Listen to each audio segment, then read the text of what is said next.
And now, let us hear a message from our Regional Director, FAR Senior Superintendent Richard V. Arbotanti. Sir.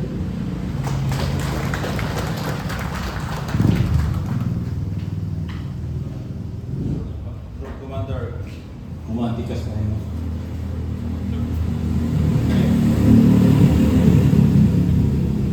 Tigas! Baya! Pinulo, tigas, baya! May buntag sa tanan.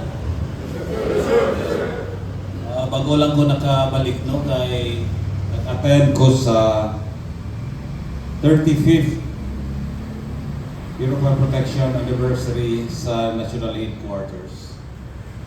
So the program goes on smoothly, and then we have a good guest of honor speaker, no less than the head of the Civil Service Commission.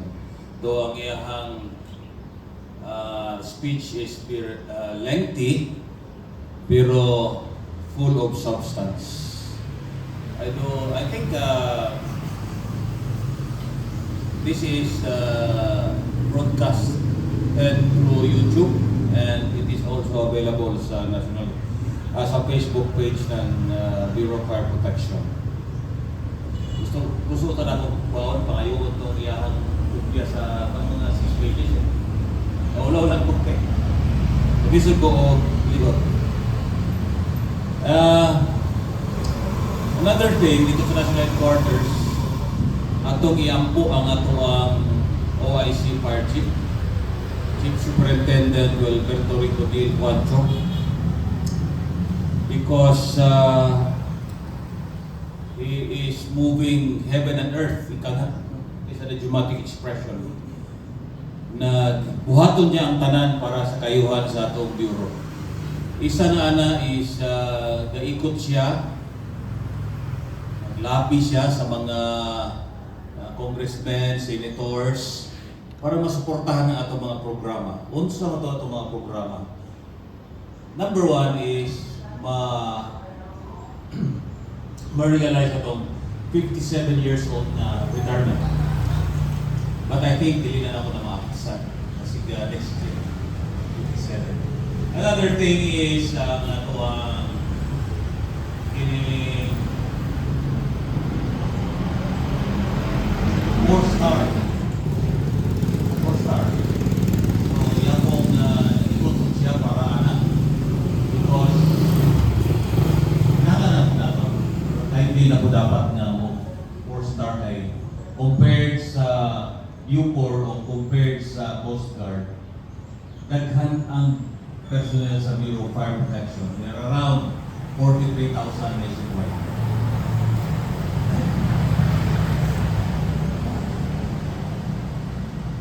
Another fourth is that he is trying to convince the Department of Budget and Management through the support again sa ato ang mga congressmen and senators na madagdagan ang ato ang yearly recruitment from 2,000 for the next several years, which if you have to calculate, moabot pa taong 20 years para ma-achieve na itong ideal numbers. Around 20 years. So, kung ma-realize ang 4,000, ang 2,000 madagdagan o 2,000, may mong 4,000, ma-lessen into 10 years.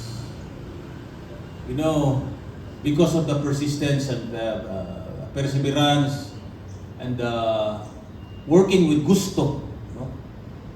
With enthusiasm and commitment ang ato ang OIC, there is a possibility na ma-approve din talaga. There is a possibility.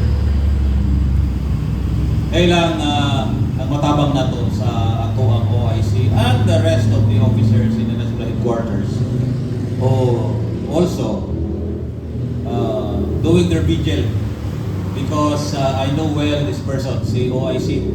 Grabe kina siya mo trabaho. Tawagan kag alas 11 sa gabi, alas 2 sa gabi, kaya natutuwa siya kay idea. Imagine, together, kung kami sa Davao, doon kayo minag-uban. So, atong iampo ha, atong ihangyo ang tanan nga atong iampo nga good health sa ato ang OIC, and then ang iyahang perseverance tanan. Nag-message sa kuha sa messenger sa iya pong I think because of the times na dugay kami nag-uban sa Davao, naapot siya in a way medyo loose ang iyahang defenses sa ako. So I sent him a motivational message, and I take in particular, I mentioned the word grit. What is grit? Grit is a 4-letter words that means delaying your happiness, etc. You accept sacrifices or sufferings for a greater good in the future. You believe that you will receive something good in the future. That is great. So that is why anybody na surrender, perhaps you ask yourself or you ask this person, probably he did not have that particular 4-letter word, grit. So take note of that word, the grit. And kitang tanan dapat tinanan. Well, sometimes in your life, in our lives, we possess that. Sometimes mawala na siya sa ato ay. For example, then mo training, imasi-masi mo maayo, pero wala mo ni-quit. But eventually, ni-graduate mo. Imosang i-suspend ang imuhang happiness and temporarily curtail your own liberty for a greater good in the future. So that is great. So we will pray for our OIC for that matter. Grabe, bukat kayo gidala. Bukat. Maayo na lang. Wala siya laing mga personal motives. Only service. Servisyo lang. So, the issue about the registered criminology, which after the result, grabe kayo ang bashing, grabe kayo ang mga sa social media. Nabantayan ninyo, nawala. Nahilom. So, that's part of the qualities atong rest taker ang ato ang OIC. Nahilom, because wala pansinan ni SILG ang mga letter, something like that. Pansinan. Tubag ni Secretary Remulla, kayang-kaya na ni Kwancho. Trust and confidence. Trust and confidence.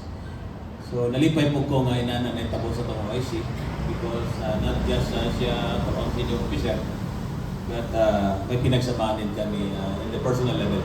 Tugay mi sa Davao. And that's all about sa national headquarters.